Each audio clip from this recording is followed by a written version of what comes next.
ഞാൻ എന്താണ് മനസ്സിലാക്കിയത്, വാടക്കൽ വാർഡില് നമ്മുടെ ജോൺ ബ്രിട്ടോന്റെ വാർഡില് കുത്തിത്തിരികെ കയറ്റിയിരിക്കുകയാണ്. വാർഡിൽ മാത്രമല്ല, മെഹബൂബിനും അറിയാമെന്നാണ് എനിക്ക് തോന്നുന്നത്. ഇലക്ഷൻ പ്രഖ്യാപിക്കാനിരിക്കുമ്പം ആ സമയത്ത് പോലും വോട്ടർ പട്ടികയിൽ കൃത്യം ഇത് നരേന്ദ്രമോദി SIR നടപ്പിലാക്കുന്നത് ഇഷ്ടമുള്ളവരെ വോട്ടർ പട്ടികയിൽ നിന്ന് മാറ്റാനും ഇഷ്ടമില്ലാത്ത അവർക്ക് ഇഷ്ടമുള്ള ആളെ തിരികെ കയറ്റാനുമായിരുന്നു. അത് നരേന്ദ്രമോദി കേന്ദ്രത്തിൽ ചെയ്യുമ്പോൾ ഇവിടെ അതേ രീതിയിലാണ് CPM ചെയ്തുകൊണ്ടിരിക്കുന്നത്. വാർഡുകൾ ഇങ്ങനെ അവർ ഒന്നാമത് വാർഡുകൾ നടത്തിയത് അശാസ്ത്രീയമായിട്ടാണ്. അശാസ്ത്രീയമായ വാർഡ് വിഭജനമാണ്. അവർക്ക് ജയിക്കാൻ വേണ്ടി പാകത്തിൽ ഒരു വാർഡ് വിഭജനം, അത് കഴിഞ്ഞപ്പോ ആ വാർഡ് അവർക്ക് ജയിക്കാൻ തക്കത്തിൽ വാർഡ് വിഭജനം നടത്തിയിട്ടും ഇപ്പോഴെന്താണ് ചെയ്യുന്നത്?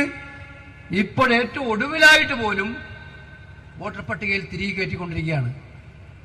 ഒരു കാര്യമുണ്ട്, കേരളത്തിലെ പൊതുമനസ്സറിയുന്ന ഇത്തരം ക്രമക്കേടുകൾ നടത്തുമ്പോൾ ഒരു കാര്യം മാത്രമേ ഉള്ളൂ, ഞങ്ങൾ ജനാധിപത്യം നടത്തുന്നവരാണ് എന്ന് അവകാശപ്പെടാൻ CPM-ന് ഒരു അർഹതയുമില്ല എന്നുള്ള കാര്യം പറയാനാകെ.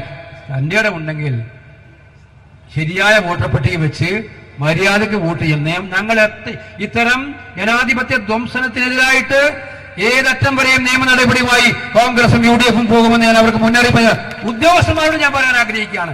ഈ ലാസ്റ്റ് നിമിഷത്തിൽ ഇങ്ങനെ തിരികെ കയറ്റാൻ കൂട്ടുനിൽക്കുന്ന ഉദ്യോഗസ്ഥന്മാരുണ്ടല്ലോ, അവര് മനസ്സിലാക്കണം, ഞങ്ങളതെല്ലാം എഴുതി വെച്ചിട്ടുണ്ട് കൃത്യമായിട്ടും. ഈ ചെയ്യുന്ന കാര്യങ്ങളെല്ലാം നിങ്ങൾ സർക്കാരിന് വേണ്ടിയിട്ട് അല്ലെങ്കിൽ CPM-ന് വേണ്ടി ചെയ്യുന്ന ഈ കാര്യങ്ങളെല്ലാം എഴുതി വെച്ചിട്ടുണ്ട്. ഇതിനൊക്കെ നിങ്ങൾ കണക്ക് പറയേണ്ടി വരും എന്നുള്ള കാര്യത്തിൽ സംശയം വേണ്ട. ജനാധിപത്യം അട്ടിമറിക്കുന്ന ഈ ഉദ്യോഗസ്ഥന്മാരാരായാലും ഉദ്യോഗസ്ഥന്മാരാണല്ലോ വോട്ട് കൂട്ടിച്ചേർക്കുകയൊക്കെ ചെയ്യുന്നത്.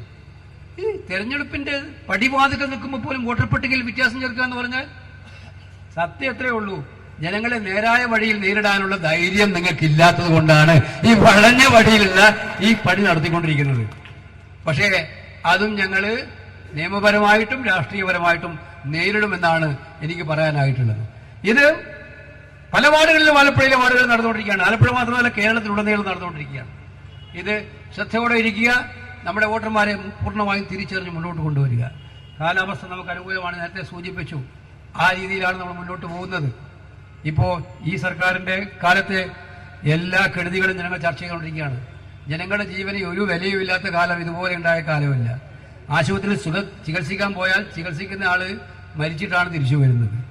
നമുക്ക് നമ്മുടെ മുഖ്യമന്ത്രി പോയിട്ട് ദുബായിൽ പ്രസംഗിച്ചു. നമ്പർ 1 ആണ് ആരോഗ്യമേഖലയിൽ കേരളം. ആ പ്രസംഗിക്കുന്നതിനിടയിലാണ് ആശുപത്രിയിൽ പോയിട്ട് കട്ടില് പോലും ഇല്ലാതെ അവരെ തിരിഞ്ഞു നോക്കാതെ അനാസ്ഥ മൂലം മരിക്കേണ്ടി വന്ന നിരവധി സംഭവങ്ങൾ ഉണ്ടായിരുന്നു. നമ്മുടെ മെഡിക്കൽ കോളേജിന്റെ കാര്യം നമുക്കറിയാം. ആരോഗ്യ പരിപാലന രംഗത്ത് സമ്പൂർണ്ണമായി പരാജയം. കേരളത്തിലുണ്ടായിരുന്ന നേട്ടങ്ങളെ മുഴുവൻ പിന്നോട്ടടിക്കുന്ന കാലമായിരുന്നു ഈ കാലം. വിദ്യാഭ്യാസ മേഖലയിൽ അത് തന്നെയാണ്. കൃഷിക്കാരുടെ കാര്യം നമുക്കറിയാം. നമ്മുടെ ആലപ്പുഴയിൽ പാടശേഖരങ്ങളുള്ളതാണ്. വെള്ളാത്തുരുത്തിയും നെഹ്റു ട്രോഫിയിലും ഒക്കെ തന്നെ നഗരത്തിലുള്ള ഏറ്റവും വലിയ പാടശേഖരമുള്ള ഒരു പ്രദേശമാണ് ആലപ്പുഴ. അവരുടെ നെല്ല് ഉൽപ്പാദിപ്പിച്ചാൽ അതിന് വില കിട്ടുന്നുണ്ടോ? കൃഷിക്കാരൻ ആത്മഹത്യ മുനമ്പിലല്ലേ? ഏത് രംഗത്താണ് ഈ സർക്കാർ വിജയിച്ചിരിക്കുന്നത്? ഒന്നുമില്ല. എല്ലാ രംഗത്തും കെടുകാര്യസ്ഥതയാണ്.